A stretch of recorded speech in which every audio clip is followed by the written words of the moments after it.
प्रधानमंत्री मोदी के डिग्री विवाद पर एनसीपी अध्यक्ष शरद पवार का बड़ा बयान। कहा, देश के सामने डिग्री का सवाल कोई मायने नहीं रखता। एनसीपी प्रमुख ने पीएम डिग्री विवाद को राजनीतिक मुद्दे मानने से इनकार किया।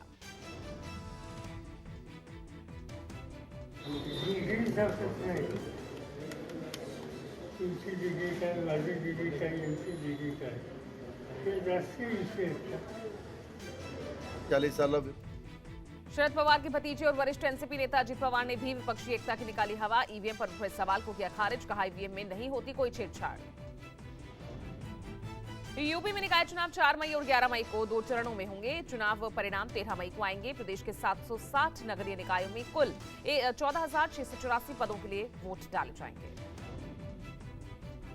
यूपी में कुल 17 नगर निगम, 199 नगर पालिका, 544 नगर पंचायत है। अधिसूचना जारी होने के बाद से ही प्रदेश में आचार संहिता लागू। नगर निगम और पार्षदों के चुनाव ईवीएम, जबकि नगर पालिका और नगर पंचायत चुनाव बैलेट पेपर से होंगे। पहले चरण में 4 मई को 37 जिलों में चुनाव होगा, जबकि 11 मई को दूसरे चरण में 38 जिलों में वोट डाले जाएंगे। 17 नगर निगमों में 9 नगर निगम आरक्षित किए गए हैं। राजधानी लखनऊ, कानपुर और गाजियाबाद महिलाओं के लिए आरक्षित है। शाहजहांपुर, फिरोजाबाद पिछड़े वर्ग की महिलाओं के लिए रिजर्व है। प्रदेश में आचार संहिता लागू होने के बाद सड़कों और फुटपाथ से बैनर पोस्टर हटाने का काम शुरू हो गया है। राजधानी लखनऊ, कानपुर सहित कई शहरों में रविवार रात से ही पोस्टर बैनर हटाने का काम शुरू। यूपी निकाय चुनाव की तारीखों के ऐलान से बढ़ी सियासी सरगर्मी। बीजेपी ने नगर निगम में फिर ऐतिहासिक जीत का किया दावा। पिछले चुनाव में 17 में से 14 नगर निगमों पर बीजेपी ने कब्जा जमाया था। समाजवादी पार्टी और कांग्रेस ने निकाय चुनाव में बीजेपी की हार के दावे किए। कांग्रेस प्रवक्ता सुरेंद्र राजपूत ने कहा कि निकाय चुनाव में बीजेपी के कुशासन का अंत होगा। सपा प्रवक्ता कपीश श्रीवास्तव ने कहा, निकाय चुनाव में डबल इंजन की हवा निकलनी तय है। लोग होम टैक्स, वाटर टैक्स, बिजली बिल की मार से त्रस्त हैं। ओपी राजभर की सुबह सपा ने निकाय चुनाव अपने दम पर लड़ने का ऐलान किया। यूपी निकाय चुनाव में इस बार जेडीयू और आम आदमी पार्टी भी उतर रही है। प्रधानमंत्री नरेंद्र मोदी रविवार को दिल्ली के सेक्रेड हार्ट चर्च पहुंचे। ईस्टर डे के मौके पर पीएम ने चर्च की प्रार्थना सभा में हिस्सा लिया। पीएम मोदी ने प्रोजेक्ट टाइगर के 50 साल पूरा होने के मौके पर टाइगर कंजर्वेशन के लिए अमृतकाल का विजन डॉक्यूमेंटेशन लॉन्च किया। पीएम मोदी ने देश में बाघों की संख्या के नए आंकड़े भी जारी किए। कर्नाटक दौरे पर पीएम मोदी और बांदीपुरा और मुदुमलाई टाइगर रिजर्व पहुंचे। अलग अंदाज में दिखे पीएम मोदी, सफारी का लुत्फ उठाया।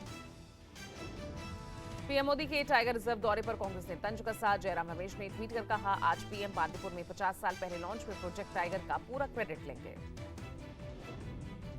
राजस्थान के पूर्व उप मुख्यमंत्री सचिन पायलट ने सीएम अशोक गहलोत पर बड़ा हमला बोला। पायलट ने कहा कि भ्रष्टाचार के मामले में अशोक गहलोत बीजेपी के नेताओं को बचा रहे हैं। लेकिन जब जांच नहीं होगी, जब तथ्य सामने नहीं आएंगे, जब इंक्वायरी नहीं होगी, जब केस रजिस्टर नहीं होगा, जब तफ्तीश नहीं होगी, तब तक कैसे लोग मान लेंगे हमारी बात को। अगली बार जब हम जाएंगे कि भाजपा के हमारे साथी वसुंधरा जी की सरकार में जो कांड घोटाले हुए थे वो पायलट यही नहीं रुके। उन्होंने कहा कि 11 अप्रैल को शहीद स्मारक पर एक दिन का अनशन भी करेंगे। ये अनशन उन कामों को लेकर होगा जब तक हमारी सरकार द्वारा नहीं हो। वहीं कांग्रेस महासचिव प्रभारी जयराम रमेश ने एक स्टेटमेंट जारी करते हुए कहा, अशोक गहलोत के मुख्यमंत्री के रूप में राजस्थान में कांग्रेस सरकार ने कई योजनाओं को लागू किया। कांग्रेस के बयान पर केंद्रीय मंत्री गजेंद्र सिंह शेखावत ने ट्वीट कर साधा निशाना। कहा, झगड़े इनके आपस के हैं और कीमत राजस्थान की जनता चुका रही है। कर्नाटक चुनाव के लिए उम्मीदवारों को लेकर कांग्रेस चुनाव समिति की रविवार को बैठक हुई। पार्टी अध्यक्ष खड़गे के आवास पर हुई बैठक में राहुल गांधी भी शामिल हुए। कर्नाटक चुनाव के लिए कांग्रेस 166 उम्मीदवारों का ऐलान कर चुकी है।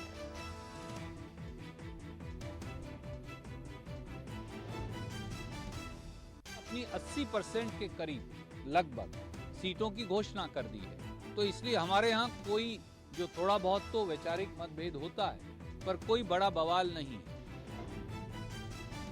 कांग्रेस नेता राहुल गांधी कर्नाटक में कोलार में होने वाली सभा फिर टली। कोलार सीट पर फंसे पेच की वजह से तीसरी बार राहुल की सभा 16 अप्रैल तक के लिए टल गई।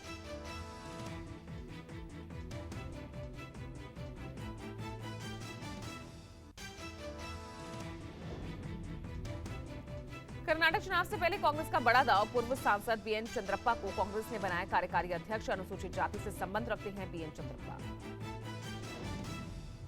कर्नाटक चुनाव को लेकर दिल्ली बीजेपी मुख्यालय में सीईसी की बैठक खत्म। पार्टी ने 90% सिटिंग विधायकों को टिकट देने का फैसला किया। बैठक में पीएम मोदी, गृह मंत्री अमित शाह, पार्टी अध्यक्ष JP Nadda, Karnataka CM BR Bommai शामिल हुए।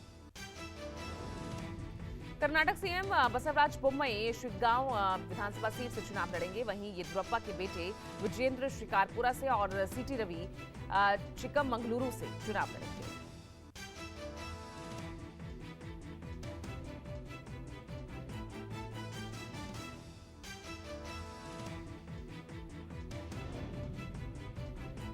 आम आदमी पार्टी ने आज से पीएम मोदी की डिग्री दिखाओ अभियान की शुरुआत आज करने वाली है। कैंपेन लॉन्च करने के साथ ही आपने बीजेपी नेताओं को भी ऐसा करने की चुनौती दी। शिक्षा मंत्री आतिशी ने बीजेपी के नेताओं को अपनी डिग्री दिखाने के लिए उन्होंने कहा कि अब हर दिन आम आदमी पार्टी का नेता अपनी डिग्री दिखाएगा। कांग्रेस आज महाराष्ट्र में ठाणे शहर से जय भारत सत्याग्रह शुरू करेगी। इस दौरान कांग्रेस केंद्र सरकार की गलत नीतियों को लेकर जनता के बीच जागरूकता पैदा करेगी। महाराष्ट्र प्रदेश कांग्रेस कमेटी की कार्यकारी समिति बैठक आज सुबह 11 बजे से दोपहर 3 बजे के बीच होगी बैठक।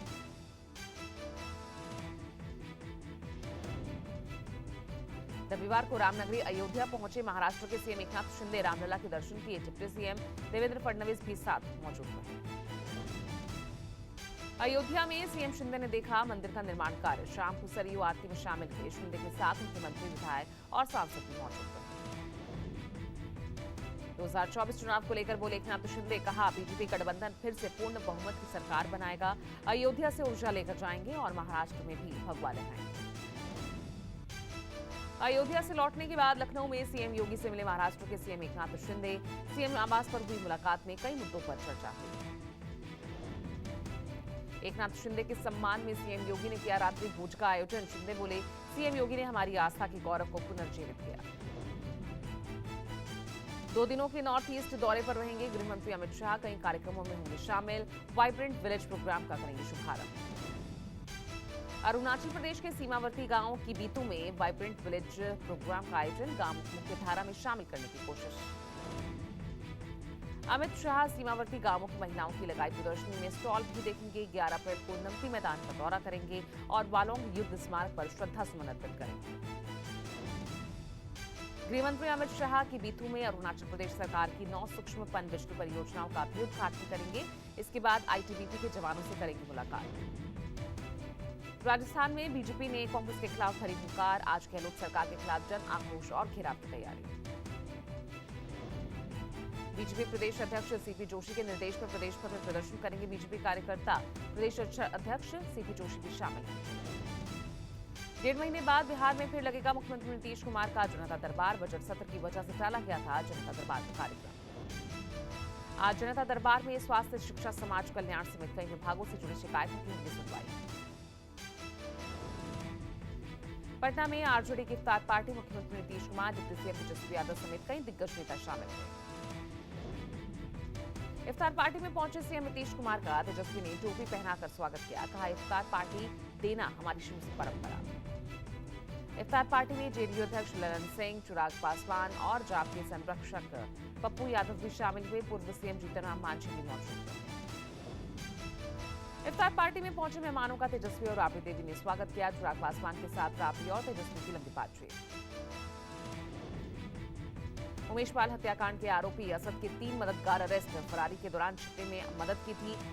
अतीक के ड्राइवर को भी पुलिस ने गिरफ्तार किया। उमेश पाल शूटआउट के बाद दिल्ली लाया गया था। अतीक का बेटा असद दिल्ली में 15 दिन रुका था। असद की तलाश में जुटी पुलिस।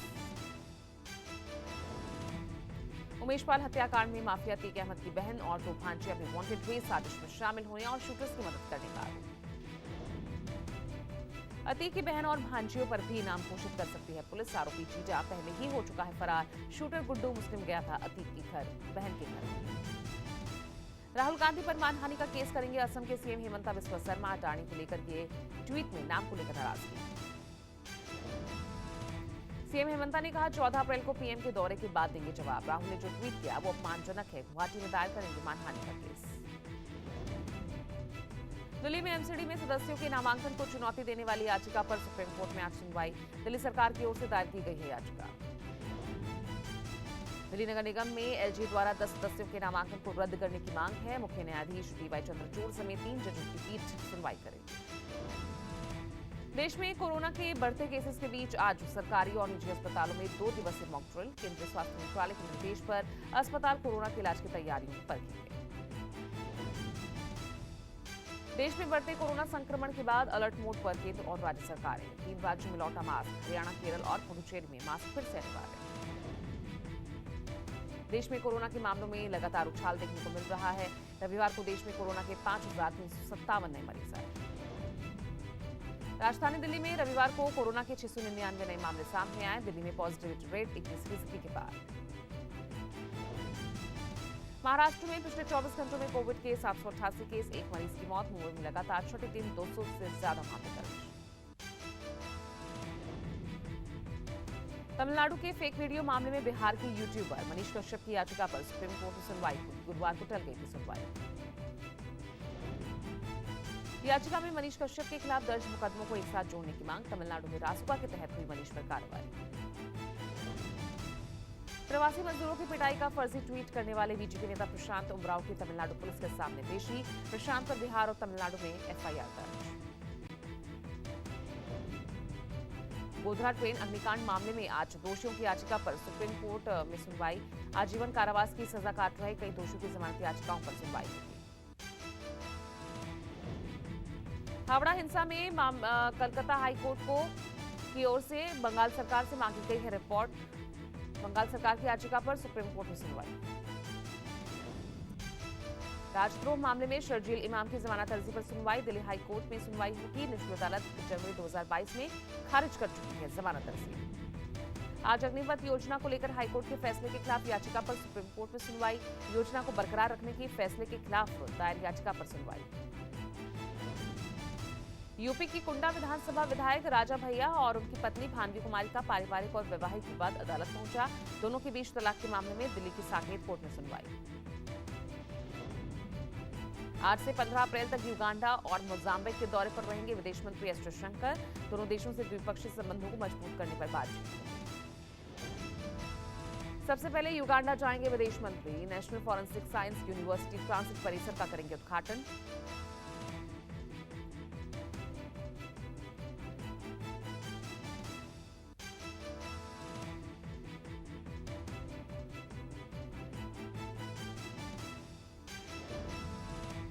आज से अमेरिका के दौरे पर वित्त मंत्री निर्मला सीतारमण विश्व बैंक समूह और अंतर्राष्ट्रीय मुद्रा कोष की बैठक में लेंगे हिस्सा। वित्त मंत्री आज से 16 अप्रैल तक अमेरिकी दौरे पर रहेंगे। इस दौरान वो G20 और अन्य बैठकों में भी हिस्सा लेंगे। 2026 तक तैयार हो जाएगी कश्मीर घाटी को लद्दाख से जोड़ने वाली जोजिला सुरंग। निर्माणाधीन कंपनी ने दी जानकारी। 40% खुदाई का काम पूरा। आज केंद्रीय मंत्री Nitin Gadkari Z north tunnel का उद्घाटन करेंगे। श्रीनगर कारगिल लेह राष्ट्रीय राजमार्ग पर 11,578 फुट की ऊंचाई पर बन रही है सुरंग। जोजिला सुरंग बन जाने से बर्फबारी के दौरान भी नहीं कटेगा लद्दाख और कश्मीर घाटी का संपर्क। कुल 13 किलोमीटर है सुरंग की लंबाई। जेईई मेंस की परीक्षा आज 2 पालियों में कराई जा रही है परीक्षा। पहली पाली सुबह 9 बजे से लेकर दोपहर 12 बजे तक, दूसरी पाली दोपहर 3 बजे से लेकर शाम 6 बजे तक। परीक्षा के लिए इस साल भी लाखों छात्र छात्राओं ने रजिस्ट्रेशन कराया है। एनटीए ने छात्रों को सलाह दी परीक्षा केंद्र पर तय समय पर पहुंच जाए। एलन मस्क का स्पेस एक्स स्टारशिप लॉन्च करने को तैयार। आज किया जाएगा वेट लॉन्च रिहर्सल। ये दुनिया का सबसे भारी और महंगा रॉकेट। चीन के युद्ध अभ्यास के जरिए ताइवान को चेतावनी। दूसरे दिन भी सैन्य अभ्यास में जुटी रही चीनी सेना। ताइवान के मुताबिक रविवार को चीन के करीब 70 विमानों ने उसके करीब से उड़ान भरी और इस दौरान चीन के 11 जहाज भी देखे गए। यूपी के इटावा में 2 गुटों में हुई हिंसक झड़प। क्रिकेट मैच के दौरान हुए विवाद के बाद पथराव में 6 लोग जख्मी। बिहार के नालंदा में 1 हफ्ते की बंदी के बाद रविवार को शुरू हुई इंटरनेट सेवा। इंटरनेट शुरू होते ही अफवाह फैलाने वाले भी फिर से सक्रिय हुए।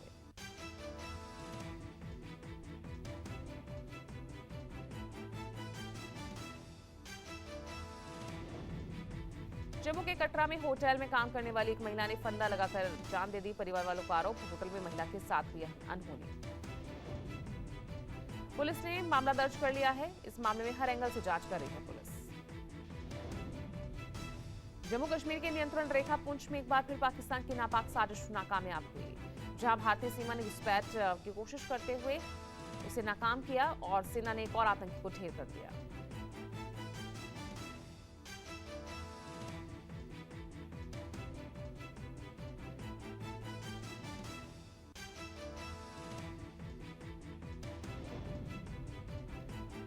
जम्मू कश्मीर की नियंत्रण रेखा पुंछ में एक बार फिर पाकिस्तान की नापाक साजिश, भारतीय सीमा में घुसपैठ की कोशिश को नाकाम किया। भारतीय सीमा में आतंकियों की घुसपैठ का वीडियो सामने आया। ऑपरेशन के दौरान जवानों को 2 आतंकियों को पकड़ने में मिली सफलता। ऊना में रामनवमी के रोज दिए गए भाषण के मामले में गिर सोमनाथ पुलिस ने एक्टिविस्ट काजल हिंदुस्तानी को गिरफ्तार कर कोर्ट में पेश किया। काजल हिंदुस्तानी ने ऊना में दिया था भड़काऊ भाषण। पुलिस ने 50 लोगों को गिरफ्तार किया था।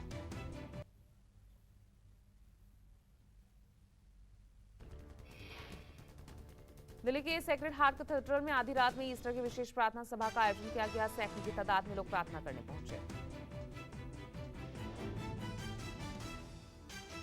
पश्चिम बंगाल के कोलकाता में आधी रात में एक चर्च में ईस्टर की विशेष प्रार्थना का आयोजन किया गया। लोग कैंडल जलाकर प्रार्थना करते नजर आए।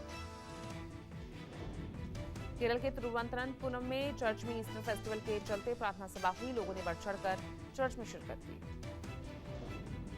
मुंबई में चर्च में ईस्टर त्योहार के रंग में नजर आए लोग। विशेष प्रार्थना सभा में सैकड़ों लोगों ने शिरकत की।